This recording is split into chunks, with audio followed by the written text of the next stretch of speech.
Okay. Starting a new unit today. New unit is on ecology. This one I think is pretty fun, and I think it is a little easier to understand. At least I think so. But there are some terms and some concepts that you have to pay attention to make sure that it makes sense. But hopefully we'll be able to go outside a little bit with this one. We'll kind of have to see depending on weather and things like that. So there'll definitely be a test over this. We'll kind of see how this takes us. If there's enough time before the end of the semester, we might get into evolution. It really just depends. We'll kind of play it by ear. Wait, is this the last one? The last unit? Yeah. Depending on Time? maybe. So. Yeah, AG. Maybe. This could be the last unit. Could be. So ecology. Ecology is the branch of biology deals with the relations of organisms to one another and their physical surroundings. So how everything interacts. That's basically what ecology is. The study of organisms in their environment and the relationships between them and their environment. So the interaction of living things. Now this is living things and the thing like other living things, but also how those living things interact with non-living things. So biotic means living things and abiotic means non-living things. So we're talking like, how a deer interacts with plants, both of which are living. But we're also talking about how the deer interacts with water, or how it interacts with the dirt, or how it responds to weather. All of that is taken into account when we talk about ecology. Ecology takes into account all of those different kinds of interactions.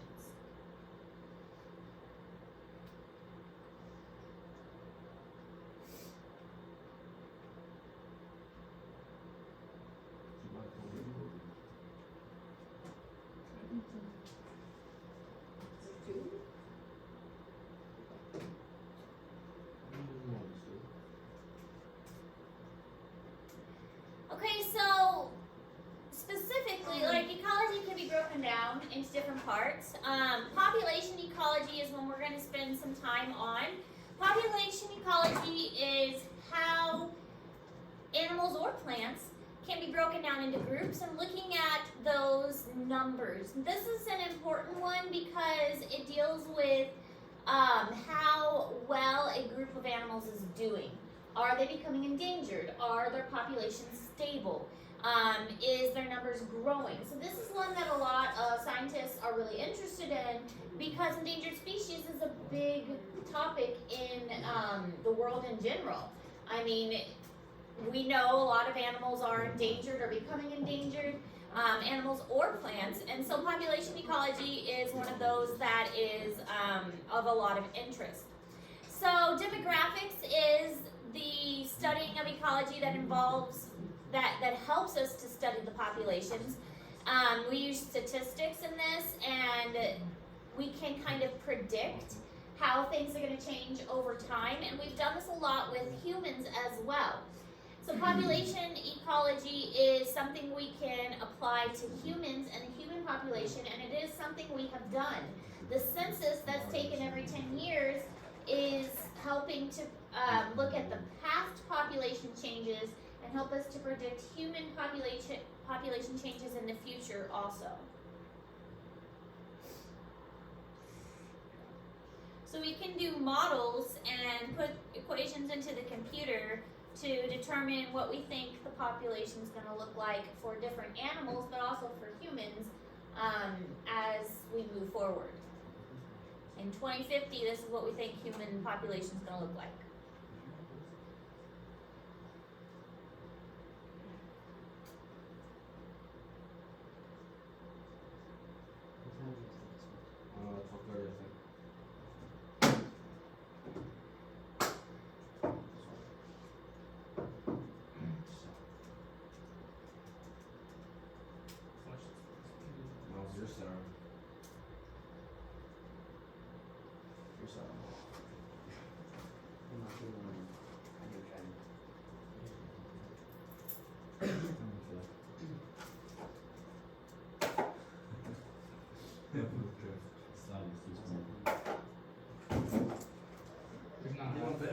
so bad. Trees.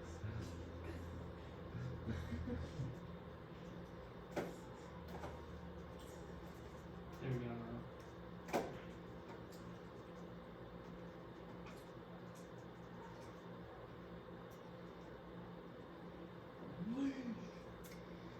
Now, populations, if you think back to when we learned about levels of organization, a population is a group of organisms that are the same, that live within an area and interact with each other. So they're the same species. We are a population of humans that live within Harrisburg, or within this same area. Population size is the total number of individuals within that group, and then population density is the number of individuals per unit, per volume, or per area of volume. So population size and density are kind of two different things. But we can use a lot of charts and tables and graphs to help us compare these and kind of give us a visual of how this is changing over time. We can also look at ages and see how that changes over time also. Okay.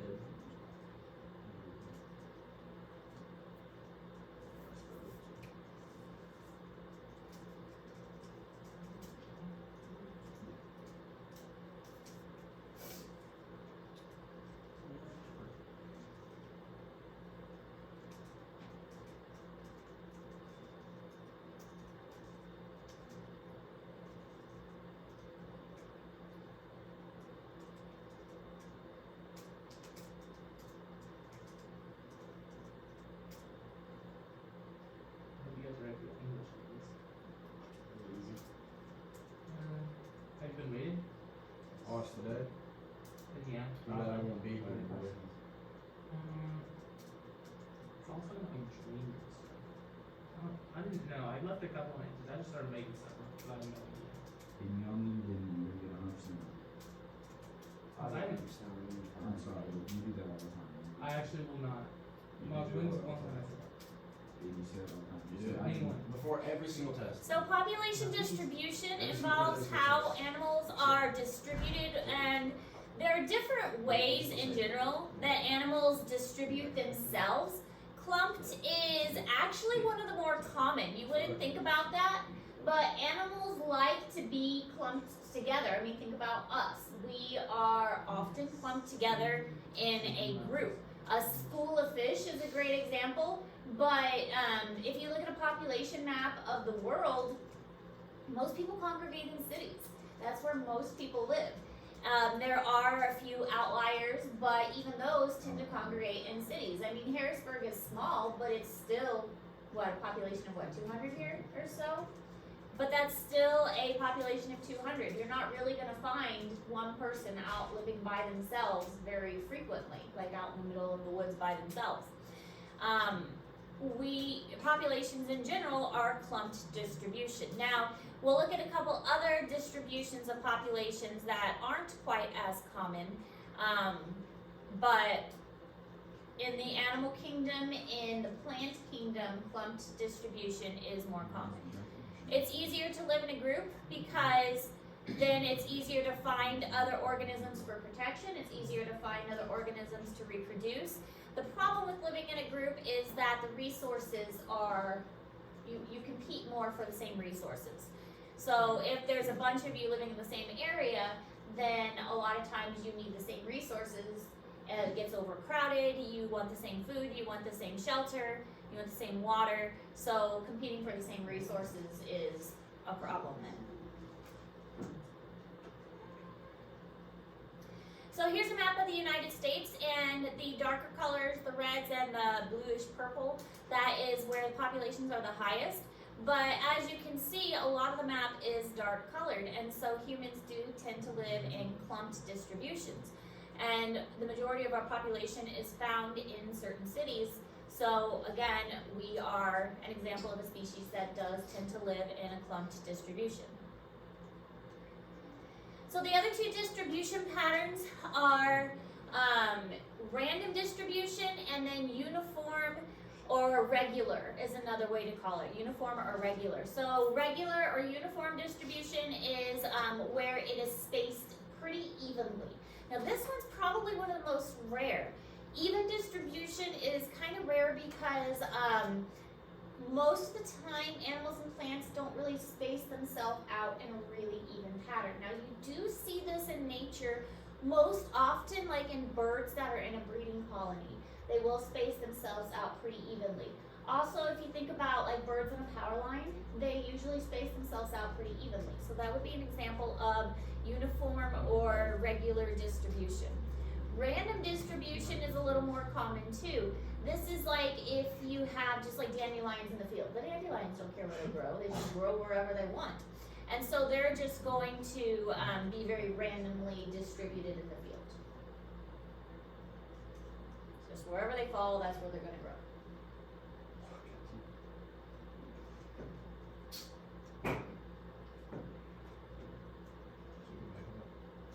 Usually with uniform distribution, there's something in place that makes it so that they have to space themselves accordingly.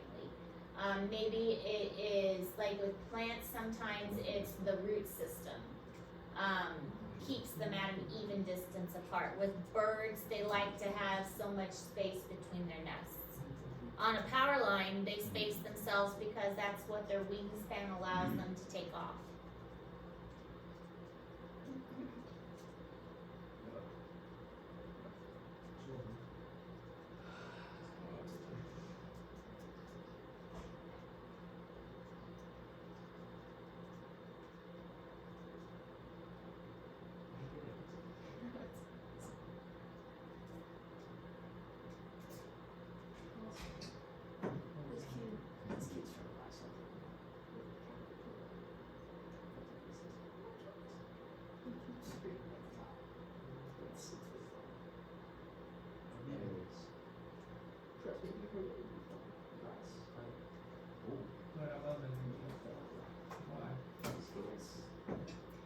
Okay, so this picture is in Google Classroom, but it shows you the different distribution patterns. We've got clumped, which again is pretty common. Then we have uniform, which is a lot of times found in birds, but again pretty rare. And then we have random. Random is another one that is a fairly common one. Dandelions in a field is a good example of that. So on your test, there'll definitely be a question about different types of distribution. It'll ask you to describe it and then give me an example of the different kinds. With the different kinds of distribution and give me an example.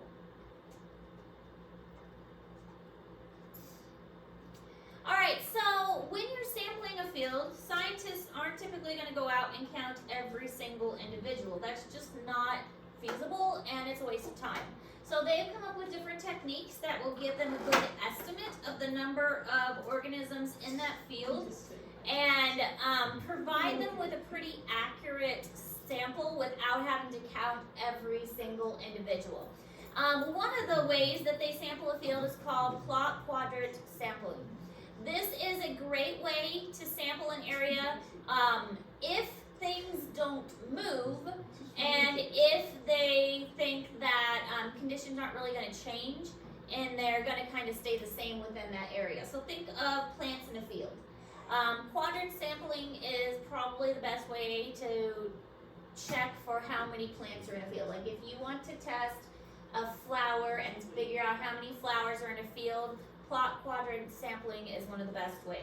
In fact, my conservation biology class, we're going to gear up to sample some, do this plot quadrant sampling. We're actually going to measure out a field on Friday, tomorrow, so that we can sample next week. But it's a really easy method and it's a really efficient method to give you a pretty good estimate of overall how many is in a field. But it doesn't work very well if something moves, because by the time you get to the area that you want to sample, they've already moved on to a different area.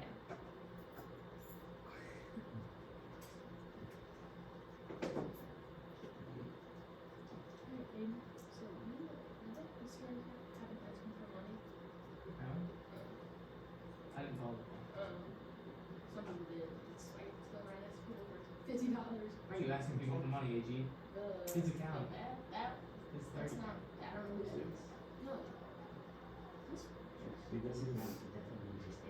It's not me. There's another technique that is good for when an animal does move. So if you're trying to sample like smallish critters, actually you can do this with large critters too.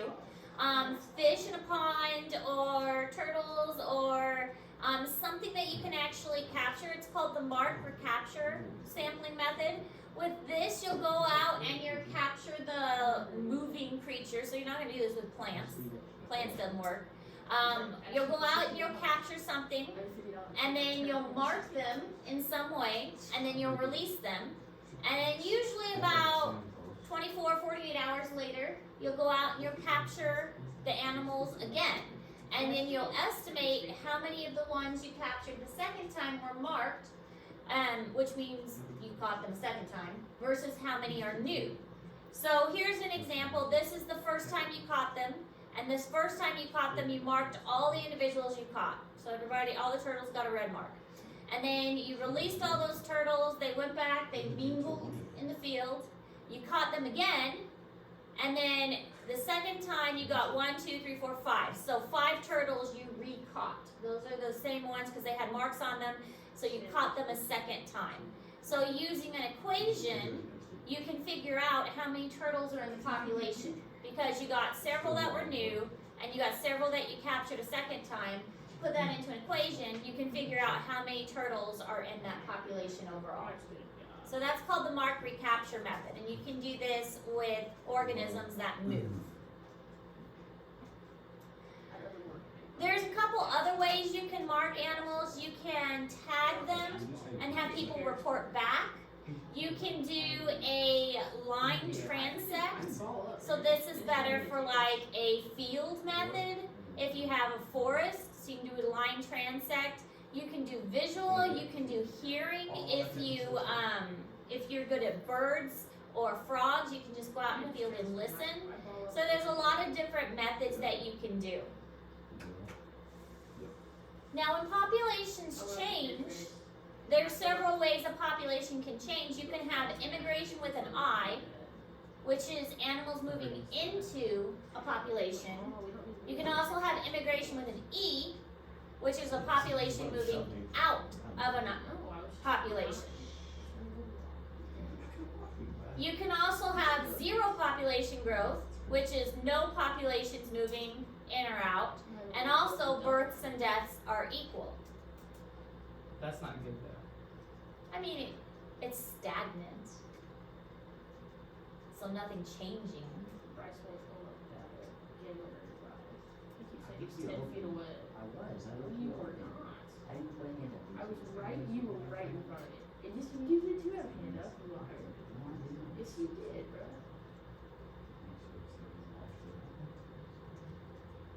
Tiger is not. He lived in Maryland. He's not lost, he's just old. He's 47. No, I think he's 30. He's like Tom. No, he's 47. No way. He's 47. He's that old. He's not. Well, I'm not saying he's gonna win. I'm saying I want him to do it. You thought he was 37? He's, yeah, you're right. He's 47. He's old. He's 37. It's seriously. And he's been playing since like the 1990s. Nuh-uh. Yes. He won his first major in like 97 or something like that. That was 99. That's still the 90s. No, I'm saying like his first major. Tiger Woods' first major. He won it in April of 1997, the 1997 Masters. His first major was a Masters win. That's huge. Yeah, he turned professional in 1996 at the age of 20. He had won 3 PGA Tour events in his first major, the 1997 major. All right, so that's all the notes we're taking today. But you do have a new assignment. The new assignment, I have not posted it yet, but I'm going to in just a moment. The new assignment is a